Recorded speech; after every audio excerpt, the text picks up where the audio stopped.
Hola, soy Marino Restrepo y en esta oportunidad queremos reflexionar sobre la Virgen María. Y para comenzar voy a pedirle al Espíritu Santo su santa palabra.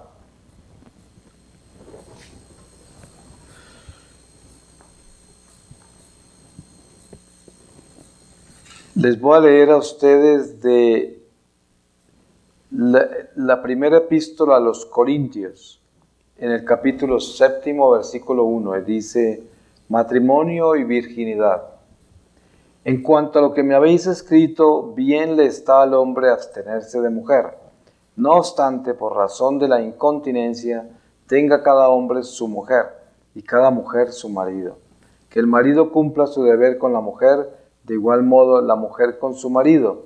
No dispone la mujer de su cuerpo, sino el marido. Igualmente el marido no dispone de su cuerpo, sino la mujer. No os neguéis el uno al otro, sino de mutuo acuerdo, por corto tiempo, para daros a la oración. Luego volved a estar juntos, para que Satanás no os tiente por vuestra incontinencia. Lo que os digo es una concesión, no un mandato. Mi deseo sería que todos fueran como yo, mas cada cual tiene de Dios su gracia particular, unos de una manera, otros de otra. No obstante, digo a los solteros y a las viudas, bien les está quedarse como yo, pero si no pueden contenerse, que se casen. Mejor es casarse que abrazarse.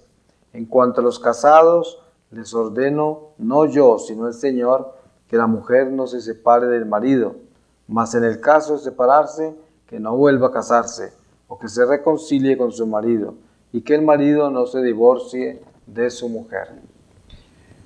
Esta es la palabra de Dios, y pienso que cuando hablamos de algo así como nos está hablando San Pablo, del matrimonio y la virginidad, pues vamos a comenzar con la Virgen de las Vírgenes, la Santísima Virgen María.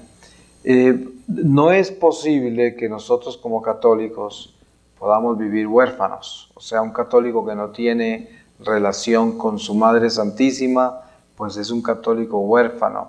Eso no es posible, porque si nosotros como católicos no tenemos esa relación, esa compenetración con el misterio de la maternidad de la Iglesia, que es María, pues estamos caminando a medias, no somos un católico en plenitud.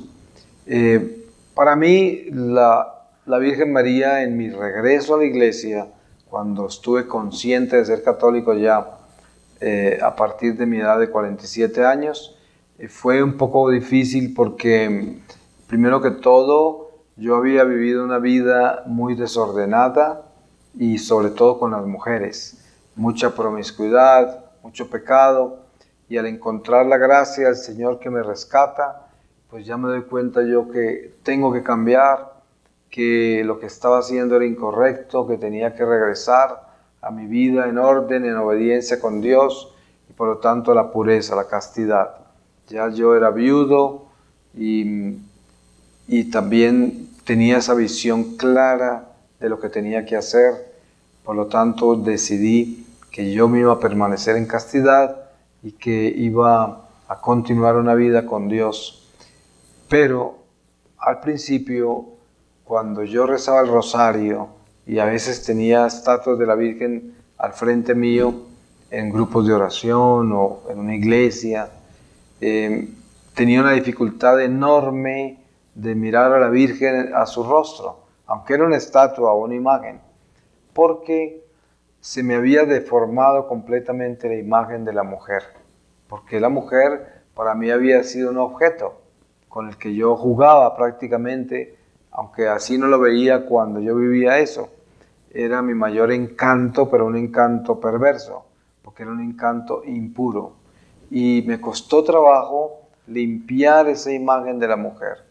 Y yo le imploré mucho al Señor que me diera esa gracia, porque ¿cómo iba a ser yo para ser un apóstol de la Iglesia, un misionero, si no tenía limpia mi relación con la mujer? Y eso comenzó en un enfrentamiento que tuve entre mi vida de oración, el rosario y la Virgen María. Y a través de ella y yo pienso que ella tuvo un papel muy importante en esto. Yo comencé poco a poco a rescatar esa imagen de la Virgen, de la mujer, y limpiarla hasta verla ya como una criatura de Dios, una hija de Dios a quien yo le debía respeto, a quien yo debía respetar esa dignidad de la mujer y mirarla como ese hijo de Dios. Eso costó tiempo, sudor y lágrimas, como dice el refrán.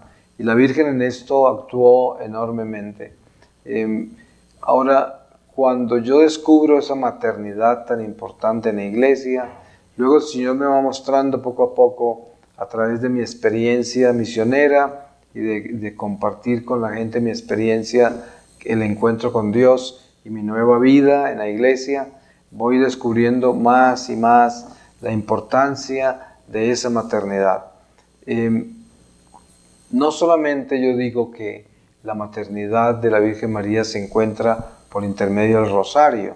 El rosario es un arma que la Virgen nos trajo por voluntad del Padre Celestial, pero lo más importante de esa relación con la maternidad es el entender el misterio de la encarnación del Señor y quién es María, porque entre más nos compenetramos en ese misterio, más nos damos cuenta que ella es templo del Espíritu Santo, cuna de la familia, cabeza maternal de la iglesia, y que en ella se recrea toda la batalla espiritual contra el diablo, porque cuando nosotros leemos el libro del Apocalipsis en el capítulo 12, San Juan describe con claridad a esa mujer vestida de sol, y yo me he dado cuenta, por ejemplo, en una oportunidad estaba en un país de Sudamérica y después de que terminé mi charla, el sacerdote me pidió que por favor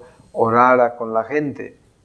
Y había una fila de gente esperando para que yo hiciera una oración con ellos, una oración particular. Y en un momento dado, como a 3 personas hacia la cola que estaban haciendo, la fila, vi que una señora que estaba ahí comenzó a hacer unos gestos raros y su cara se deformaba y yo no podía quitarle la atención a esa señora. La miraba constantemente hasta que llegó al frente mío. Cuando llegó al frente mío, se cayó y comenzó a gritar y era una mujer posesa. Entonces se la llevaron 2 sacerdotes y comenzó todo ese drama que ustedes ya conocerán de lo que es las reacciones de una persona así cuando se encuentra dentro de la iglesia y hay una unción especial en ese momento del Espíritu Santo y no se resisten los demonios eso y comienzan a gritar y a protestar. Pero estando allí los sacerdotes con esta mujer en tantas dificultades porque parecía que no progresaba lo que querían hacer con ella para calmarla, para tratar de liberarla, todo eso, me acerqué yo donde ellos y en ese momento escuché eso de Apocalipsis 12 y yo comencé a leer la palabra duro y cuando comencé a hablar de la Virgen que vestida de sol y todo es la mujer vestida de sol, me di cuenta que estaban hablando de la Virgen. En ese momento entendí y esto fue terrible para esos demonios que estaban ahí manifestándose hasta el punto que en un momento dado parecía como si se sintió como una explosión, algo así, y quedó en silencio todo. Y ya no se volvió a saber más nada. Yo no supe si esta señora se liberó esa noche o si después siguió un proceso. El caso es que en ese momento se calmó y todo cambió y ella se levantó y todo pasó. Y todo por la lectura de ese pasaje. Entonces, esa mujer que huye al desierto, que es la iglesia, representada en María, esa mujer está embarazada, como encontramos en la Virgen de Guadalupe. Por eso es que la Mariología nos enseña que en estas apariciones de la Virgen hay un ritmo, hay una historia, hay una catequesis, hay una batalla espiritual, hay una imagen clara de la labor de María en la iglesia, entre los fieles y entre los no creyentes, como se ve en México con los indígenas. Y al ver a María de Guadalupe y encontrar esa mujer embarazada, pues nos encontramos con el capítulo 12, ¿no? Entonces, en Atilma se ve dónde está parada ella. y cómo la describen en el libro San Juan, en el Apocalipsis. Por eso esa maternidad de María pues es algo que el católico necesita penetrar mucho más. Yo me he dado cuenta que a través del tiempo de mi vida misionera me encuentro muchos grupos marianos de oración y son muy fieles a la Virgen, rezan el rosario con mucho cuidado, siempre están hablando de ella, pero también veo la escasez que hay del conocimiento profundo de lo que es la maternidad, el papel de María y la batalla espiritual que está envuelta con la presencia de María en la iglesia, todo lo que envuelve ese conocimiento profundo, esa teología mariológica, ¿no? Que es dónde está ese tratado de María que nos puede dar a nosotros el conocimiento de cuál es su papel, qué es lo que representa para nosotros como hijos de la iglesia, que por lo tanto somos hijos de María.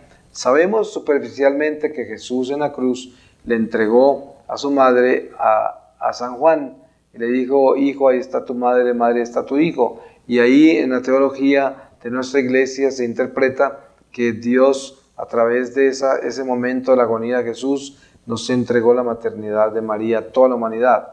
Y por eso cuando se habla del dogma de la Virgen María, de la Inmaculada Concepción, se habla también después, más adelante, la iglesia nos enseña que es reina universal de toda la creación, de todas las criaturas. Y ahí viene ese encuentro con esa maternidad, pero también ese encuentro con una realidad espiritual que es el unirnos nosotros con la batalla espiritual en la que viene María. ¿Por qué razón encontramos tantas apariciones de la Virgen?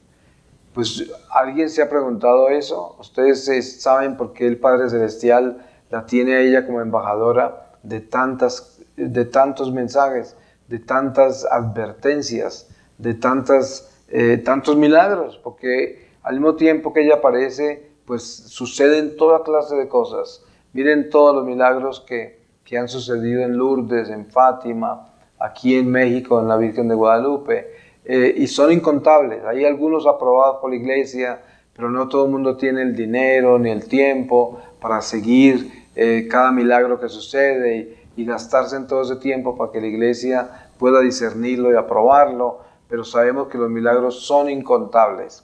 Y todo a través de la Virgen María. Hace poco, en esta visita que hice a México, estuve en la quinta aparición, allá donde vivía el tío de San Juan Diego, San Juan Bernardino. Y eso es algo que después de tanto venir a México de misión nunca lo había visto ni visitado. Es más, hasta les dije a ellos: yo voy a convertirme en un promotor de este santuario porque es demasiado, es muy importante. Y ahí me doy cuenta de cómo la Virgen ahí es donde revela su nombre a San Juan Bernardino, que yo sé que no ha sido canonizado ni siquiera es beato, pero que obviamente yo considero que es un santo. Seguramente muchísimos católicos, especialmente aquí en México, tienen conciencia que estamos hablando de un santo. Ya vendrá el momento en que sea canonizado. El caso es que en ese encuentro con la quinta aparición de la Virgen María, observo todo ese conjunto de batallas tan grandes que hay. Por ejemplo, la batalla que tiene que vivir la Virgen para poder hacer llegar ese mensaje a la iglesia misma. Mire todos los pasos que dio para que San Juan Diego pudiera llegar donde ese obispo, y ese obispo quedara convencido de que era la Virgen la que se aparecía, de que era la guadalupana, de que esto es lo que quería. Todo eso es parte de una batalla espiritual, porque el demonio obviamente se mete en todos esos pasos y quiere crear incredulidad, dureza de corazón en las personas que deben recibirlo y que deben actuar sobre esa aparición.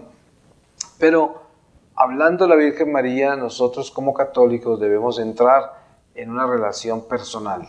Ustedes saben que la iglesia nos enseña de que nosotros debemos tener una experiencia personal con Jesucristo para que podamos tener una relación íntima con el Espíritu Santo. Donde no hay una experiencia personal con el Señor, la fe no crece. ¿Y qué es una experiencia personal con Jesucristo? Pues Es un encuentro con la realidad de que yo debo tener claro en mi corazón de que yo creo que Jesús es Dios, de que yo creo que Jesús sí se encarnó, de que yo creo que todo lo que está escrito en la Biblia, en el Evangelio, es la verdad, de que yo creo que todo eso que está revelado yo lo debo obedecer, de que Dios nos ha revelado una ley y esa ley es sobre la cual yo vivo. Eso es una experiencia personal con el Señor, y de que cuando yo oro sé que me está escuchando, de que cuando yo vivo, Él vive en mí y yo confío de que Él sabe todo de mí, que me ama, que me creó con amor y para salvarme. Esa es una experiencia personal con el Señor. Entonces, cuando hablamos de María y tener una experiencia personal con María, estamos hablando de un paralelo en el cual no hay mucha diferencia a lo que hacemos con Jesús. Si nosotros entendemos quién es María, pues entendemos quién es Jesús, porque ¿cómo podemos separar a María de Jesús? Si María es la embajadora, la mensajera, el templo, el vientre, la cuna de Jesús. Él llega a nosotros a través de ella. No se puede separar ese hijo de esa madre. Es como si nunca se cortara ese cordón umbilical, porque se mantiene presente a nivel espiritual, en la mística de nuestra fe. Entonces María es una unión permanente con su Hijo, con Jesús. Y por eso se dice que el Espíritu Santo es el esposo de María, porque es el Espíritu Santo el que llega donde ella y le anuncia por intermedio del arcángel San Gabriel ese milagro de la encarnación del Señor. Y es el Espíritu Santo el que actúa. Entonces, María, el Espíritu Santo y Jesús están en esa unidad ante el Padre.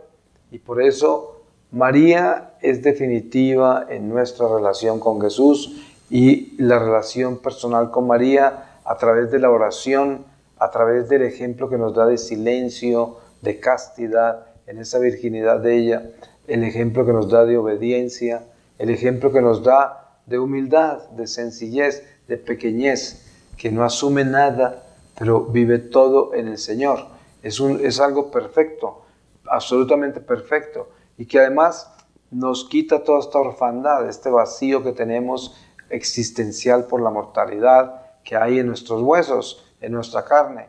Ella es la que nos ayuda a superar esta mortalidad. Voy a pedirle al Señor su palabra para que en esta palabra sellemos esta corta reflexión, porque de María yo podría hablarles, pero mucho tiempo. Con esto les di una idea de lo que yo pienso sobre la maternidad celestial. Voy a leerles de la epístola a los Corintios, la segunda epístola, capítulo 8, versículo 1, y dice: motivos de generosidad.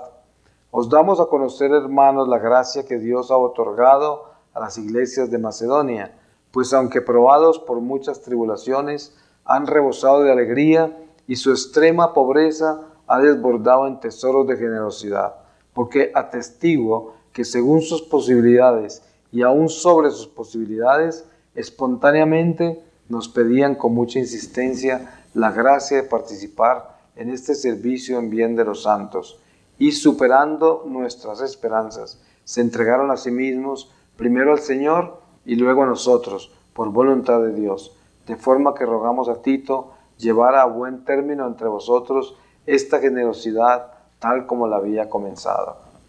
Esta es palabra de Dios y con esto terminamos. Amén.